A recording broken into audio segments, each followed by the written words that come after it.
Xonanda Manzura turmushga chiqayotgani haqidagi xabarlar ortidan Yashin TV'ga intervyu berib, eng asosiy gapni ochiq aytdi. Bu PR emas. Uning ta'kidlashicha, atrofda turmushga chiqqan, ajrashgan degan gap-so'zlar ko'paygani uchun muxlislarga haqiqatni ozi bildirgan. Manzuraning aytishicha, bo'lajak jufti bilan tanishuv Chimkent safarida bo'lgan.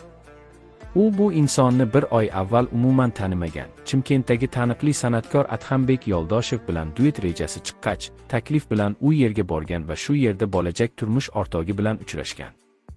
Eng ko'p muhokama qilingan jihat yosh farqi. Manzura ochiq tasdiqladi. Bo'lajak kuyovi undan 20 yosh kichik.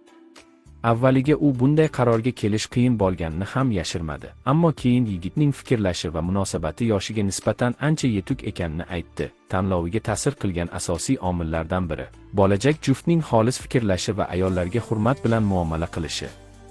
Manzura uning onasi, opa-singillari va yaqinlariga mehribon munosabatini ko'rib, shu sifatlar qarorda katta o'rin tutganini bildirdi.